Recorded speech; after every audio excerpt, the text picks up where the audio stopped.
আপনি কি জানেন শুধু শরীরে জলের অভাবের কারণেই মাথা ঘোরা, দুর্বল লাগা, এমনকি কিডনির সমস্যাও শুরু হতে পারে? অনেক মানুষ প্রতিদিন ডিহাইড্রেশনের শিকার হচ্ছেন, কিন্তু বুঝতেই পারছেন না। আজকের ভিডিওতে জানবেন শরীরে জল কমে গেলে কোন কোন ভয়ঙ্কর লক্ষণ দেখা দেয়, কেন হয় এবং কিভাবে নিজেকে সুরক্ষিত রাখবেন। তাই ভিডিওটি শেষ পর্যন্ত অবশ্যই দেখুন। নমস্কার বন্ধুরা, আপনাদের সবাইকে স্বাগতম। আমাদের শরীরের প্রায় 60% জল দিয়ে তৈরি।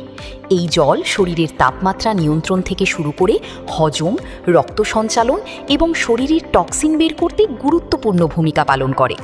কিন্তু যখন শরীরে জলের পরিমাণ কমে যায়, তখন ধীরে ধীরে শরীর বিভিন্ন ওয়ার্নিং সাইন দিতে শুরু করে। আর এই লক্ষণগুলো সময় মতো বুঝতে না পারলে বড় সমস্যা হতে পারে। 1. সবসময় মুখ শুকিয়ে যাওয়া। ডিহাইড্রেশনের সবচেয়ে সাধারণ লক্ষণ হলো বারবার মুখ শুকিয়ে যাওয়া। অনেক সময় মানুষ এটাকে সাধারণ ব্যাপার ভেবে ইগনোর করেন, কিন্তু শরীর তখন আসলে আপনাকে জানাতে চাইছে যে জলের ঘাটতি হচ্ছে। 2. প্রস্রাব গাঢ় হলুদ হওয়া। যদি দেখেন প্রস্রাবের রং বেশি গাঢ় হয়ে যাচ্ছে, তাহলে সেটা শরীরে জলের অভাবের ইঙ্গিত হতে পারে।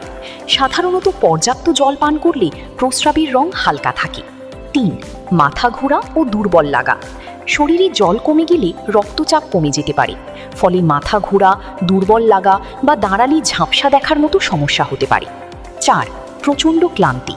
পর্যাপ্ত জল না থাকলে শরীর ঠিকভাবে কাজ করতে পারে না, ফলে অল্প কাজেই ক্লান্তি আসে এবং এনার্জি কমে যায়। 5. ত্বক শুষ্ক হয়ে যাওয়া। ডিহাইড্রেশন হলে ত্বক তার স্বাভাবিক আর্দ্রতা হারাতে শুরু করে, ফলে ত্বক রুক্ষ এবং শুষ্ক লাগতে পারে। 6. হার্টবিট বেড়ে যাওয়া। অনেক সময় শরীরে জলের অভাবে হার্টকে বেশি পরিশ্রম করতে হয়, ফলে হার্টবিট স্বাভাবিকের তুলনায় বেড়ে যেতে পারে। 7. মাথা ব্যথা। ডিহাইড্রেশনের কারণে অনেকের মাথা ব্যথা শুরু হয়, কারণ শরীরে জলের ঘাটতি হলে মস্তিষ্কের ওপরও তার প্রভাব পড়ে। একটা বিষয় মনে রাখবেন, যদি অতিরিক্ত দুর্বল লাগা, অজ্ঞান হওয়ার মতো অনুভূতি, খুব কম প্রস্রাব হওয়া বা শ্বাসকষ্টের মতো সমস্যা দেখা দেয়, তাহলে দ্রুত চিকিৎসকের পরামর্শ নেওয়া জরুরি।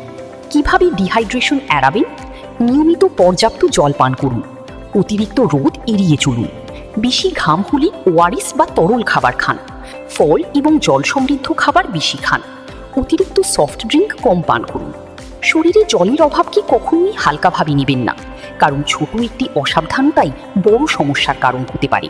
ভিডিওটি যদি তথ্যবহুল মনে হয় তাহলে লাইক করুন, শেয়ার করুন এবং এমন আরও হেলথ ভিডিও পেতে চ্যানেলটি সাবস্ক্রাইব করতে ভুলবেন না। ধন্যবাদ।